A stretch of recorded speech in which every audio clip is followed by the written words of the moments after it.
Alright, and now we're back for the challenging level stage. Again, whatever. So this, a lot of my intention was just, well, first of all, I guess I completely revamped this from my design drawing. I did not appreciate, I did not like any kind of what it actually turned out to be when I did the block out of the design drawing, so I scrapped it and restarted. And took into some of the feedback from playtests and just kind of what I thought was more akin to what I was actually initially intending. So I'm using a lot more launchers for this level and using a lot more momentum portals. I added in some reflection cubes, which were a part of it, but just a little less so, I guess, of the previous stage. And it's a lot longer, I think. Hopefully more challenging as well than the my previous attempt. But yeah, just to start off, I guess. So, it again, I kind of left it open again, and you can use portals to get across. But the preferred way for a first person would just be to use the launchers, which sends them directly into that, which hints them, okay, I need to do something to get that get through there, because that's where I need to go apparently. So I just use a reflection cube. Just block that. I initially had a companion cube, but since that's the only companion cube, I felt it should be a little more consistent, so I instead put a reflection cube. And this just, across and straight through there. And as you'll notice through a lot of this, I'm using light and the light bars again to try and keep leading the player forward and hopefully to notice things that I should be noticing. Actually, no, I noticed it. I think I might want light bars on either of these just to indicate that the player should maybe use those, but they should look around at least a little bit because there's no other way to get up. But yeah, so there's this, which a player might try that to begin with, and just simply enough, they place a portal there, they'll look back and place portals on either one. I just put two there. They're exactly the same. Both will have the same result, but you go through and you get launched and you hit a wall. They should, hopefully look around and notice, okay, well, I think I need to get up there, but how?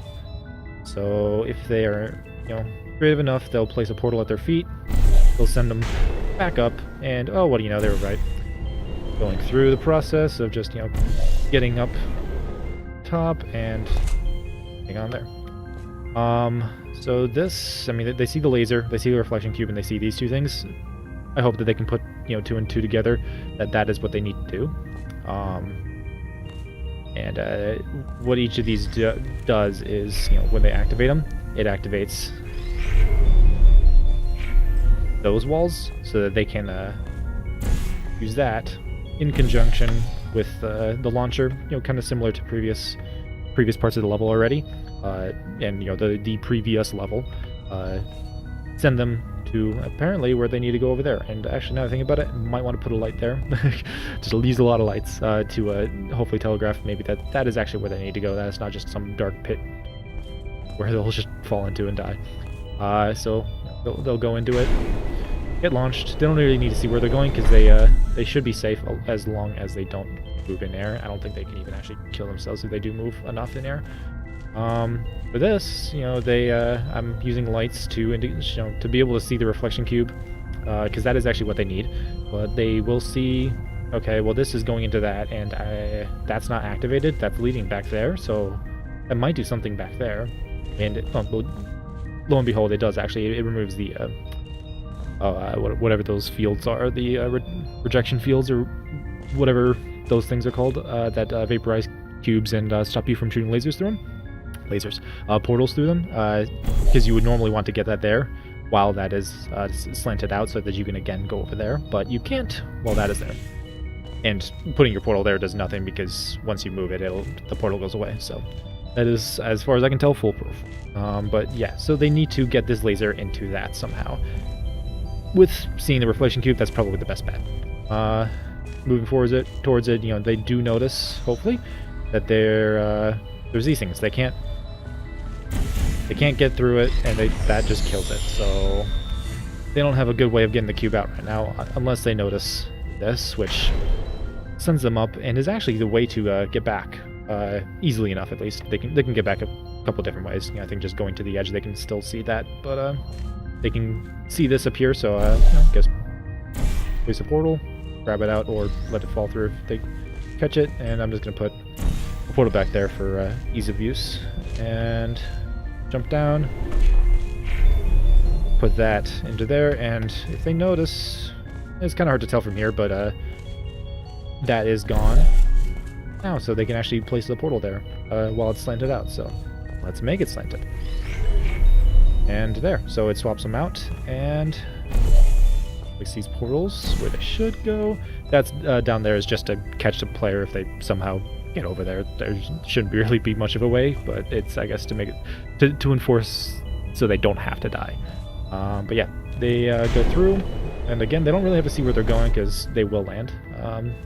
And they need to go this way, I guess. So here, this is just a way to get back up, but it's so the player can visibly see it from the ground if they, some reason, need to get back up, or think that they do at least. So I guess down here, they might notice the portable walls and be astute to realize that they do have to go up there, but otherwise they might experiment a bit. They see the slanted wall, they see that little nook up there, and they see this. So they realize that they need to try and get the laser into that laser receptacle, but there is no way without a reflection cube.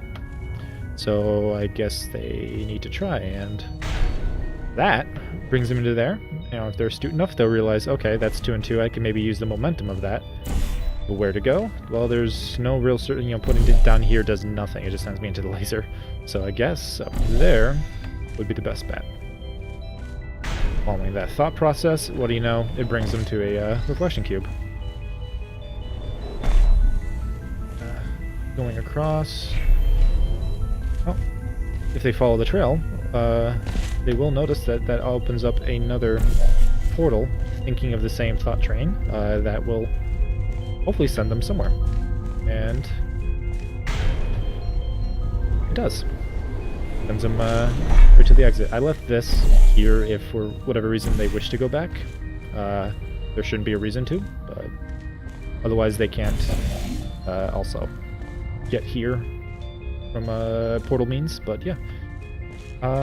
So this was just kind of intended to be a challenging thing that they just kind of had to go through. Not necessarily puzzle elements where there's like a bunch of moving parts and they have to get them all lined up to finally be able to reach the end. It was more of just they can see the end right from the beginning, so they just need to get there. And it's tasks of putting two and two together to realize how to progress forward, as well as just progressing forward for the ability to place portals at the right spots and in the right timing and stuff like that, and lining up the lasers so that they just do it all correctly and realize what does what. So that's most of where the challenge is coming from, I think, in this level. But otherwise that wraps it up.